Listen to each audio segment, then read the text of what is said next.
You walk into a restaurant in Hong Kong. The food is incredible. The service is flawless. Soft music plays in the background, and the owner smiles at every customer like everything is perfectly fine. What nobody tells you is that he pays protection every single month. And that protection belongs to one of the most sophisticated criminal organizations in human history. An organization that survived emperors, communist revolutions, British colonization, and the rise of crypto, and came out stronger every single time. I'm talking about the Triads, the Chinese mafia.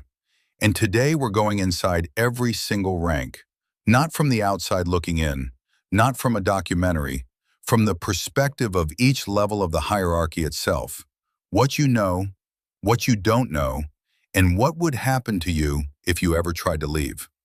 Most people think the Chinese mafia is just a movie trope, a bunch of guys with dragon tattoos running noodle shops as fronts. But here's what nobody tells you. The Triads are currently laundering money for Mexican drug cartels, North Korean state hackers, and, according to U.S. congressional reports, possibly even factions of the Chinese Communist Party itself. This isn't history, this is happening right now. We're going to go through every rank from the bottom to the top. And by the time we're done, you're going to understand why this organization has survived for over 400 years, and why it's more powerful today than it has ever been. Let's start at the very bottom. You are a 49. The number isn't random. In Triad numerology, 49 represents the lowest rank. And the reason it's 49 is because 4 multiplied by 9 equals 36. And 36 is the exact number of oaths every new member swears during initiation. 36 oaths. You memorize them, you recite them, and you mean them, because the penalty for breaking any one of them is death. As a 49, you are nobody. You stand on street corners. You collect protection money from small shop owners. You run errands that nobody explains to you. You get orders. You follow them. You don't ask why. Here's the thing that surprises most people about this rank. There's no grand ceremony anymore. No robes, no secret temples, no elaborate ritual in a hidden basement. In modern Hong Kong, most of that disappeared decades ago. What you get instead is a simple oath, maybe a basic ceremony, and a number. That's it. Welcome to the organization. But here's why that's actually scarier, because it means the barrier to entry is almost nothing. You could be recruited at 16, broke, no family connections, no future, and suddenly you have brothers, you have income, you have protection. The Triads specifically target China's floating population. Over 120 million migrant workers with no roots, no safety net, and nowhere else to belong. You are not joining a gang. You are joining a family. And that distinction is everything. But being a 49 also means you're completely disposable. You know nothing about the structure above you. You can't betray what you don't know. If you get arrested, you take the fall. The organization keeps moving. You are the shield. You are the buffer. You are the first person who goes down when things go wrong. Therefore, if you survive long enough, if you prove yourself loyal enough, something changes. You get noticed. And you get moved up to a rank that most people have never even heard of. You are now a 432. The straw sandal. This is the most underrated rank in the entire Triad structure, and almost nobody talks about it. The straw sandal, number 432, is a liaison, a diplomat, a messenger between different cells, different factions, different groups that technically don't even know each other exist. Think about what that means. The Triads are not a single unified empire. They are not one boss sitting at the top giving orders to everyone below. The Triads are a loose cartel, dozens of autonomous cells, each with their own leadership, their own territory, their own operations. They share a structure, they share rituals, but they operate independently. The straw sandal is the human glue that holds this whole system together. Without the 432, the left hand doesn't know what the right hand is doing. Territories overlap. Operations conflict. Wars start. The straw sandal prevents all of that. He negotiates, he communicates, he keeps the peace between groups that would otherwise destroy each other. And in 2025, the straw sandal doesn't need to be in the same city as anyone he's talking to. He's sitting in a cafe in Kuala Lumpur, running encrypted signal chats, coordinating operations across 3 continents. The role evolved, the function didn't. But being a 432 means you know too much. You know who talks to who, you know which cells exist, you know the connections, which makes you incredibly valuable and incredibly dangerous. Because if you ever flip, if you ever talk to law enforcement, you're not giving them one cell, you're giving them the whole network. Therefore, the people who make it to Straw Sandal are not just loyal. They are loyal in a way that has been tested, proven, and sealed. And the way it gets sealed brings us to the next rank. You are now a 426, the red pole, Hung Quan. This is where real power begins. The red pole is the military commander, the enforcer, the person who makes sure that when the organization says something, it actually happens. Most people picture the red pole as the big guy who breaks kneecaps. And yes, historically, the 426 was the kung fu master of the organization. A trained fighter, a physical enforcer, a man you did not want to cross. But here's what the movies miss entirely. In the modern triads, the red pole is an operational strategist. He doesn't just punch people, he runs operations. He manages networks. He oversees logistics for things that would make your stomach drop. Because the triads evolved past traditional extortion decades ago, they are now deeply involved in international cyber slavery. Let me explain what that actually means. In Cambodia, in Myanmar, in parts of Southeast Asia, there are compounds, some of them look like office parks from the outside, where thousands of people are held against their will. These are victims of human trafficking. They were lured with fake job offers, and once they arrived, their passports were taken.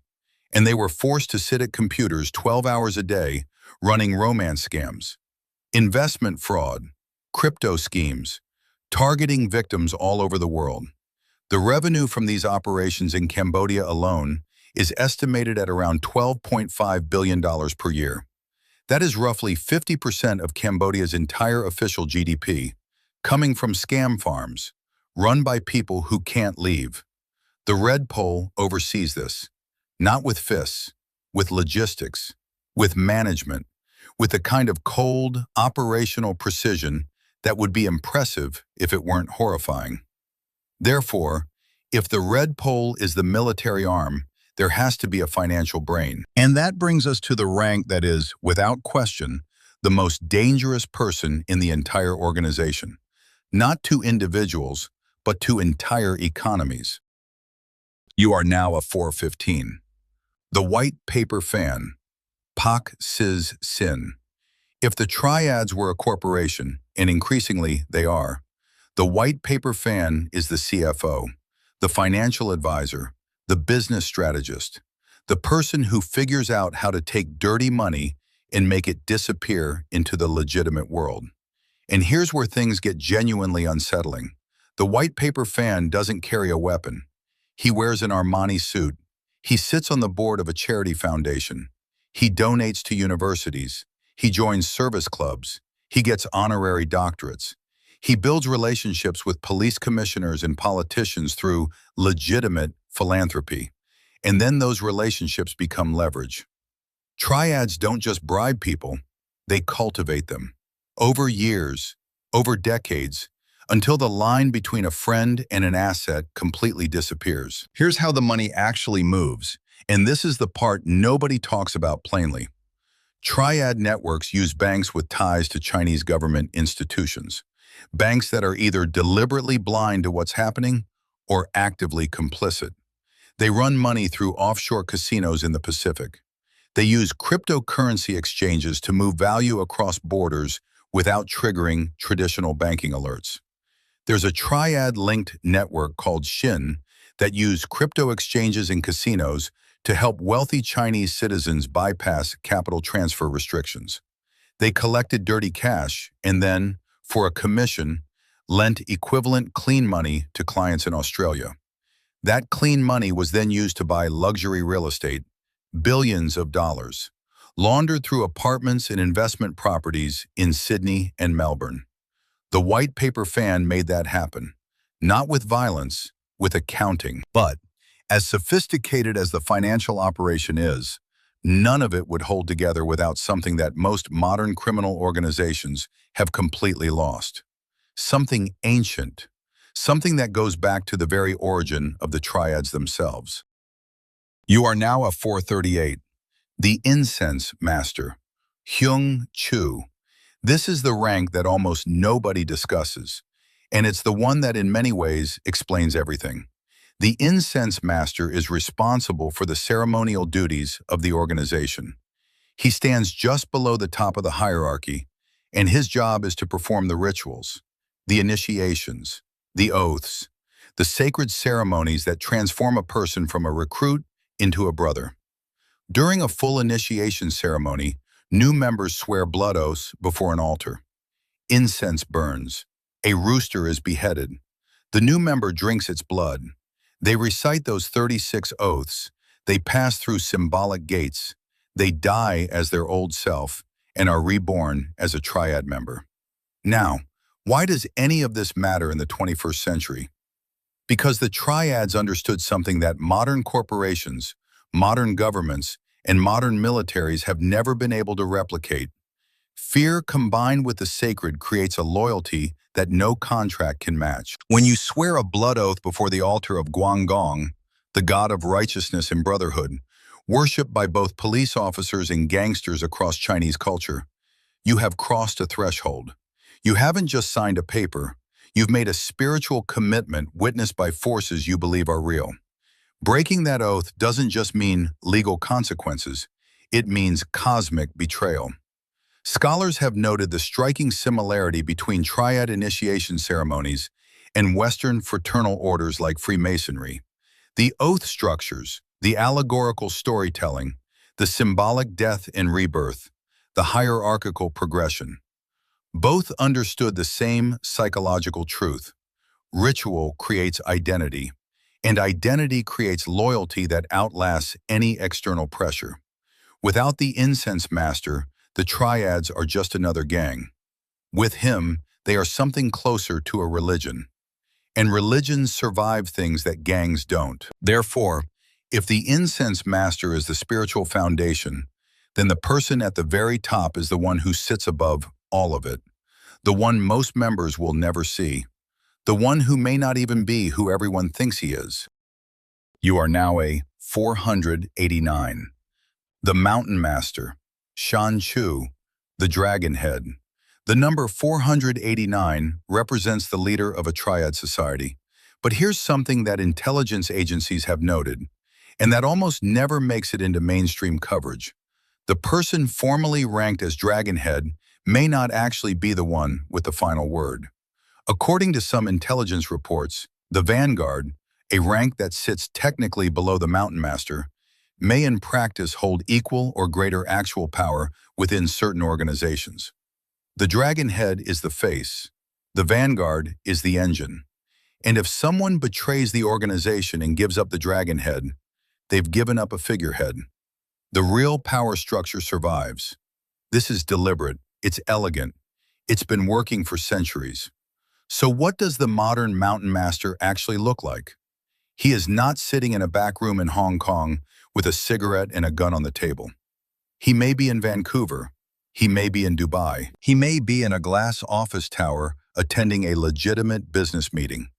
Because the modern Dragon Head operates at the intersection of the Triads, global finance, and geopolitics in a way that would have been unimaginable even 30 years ago.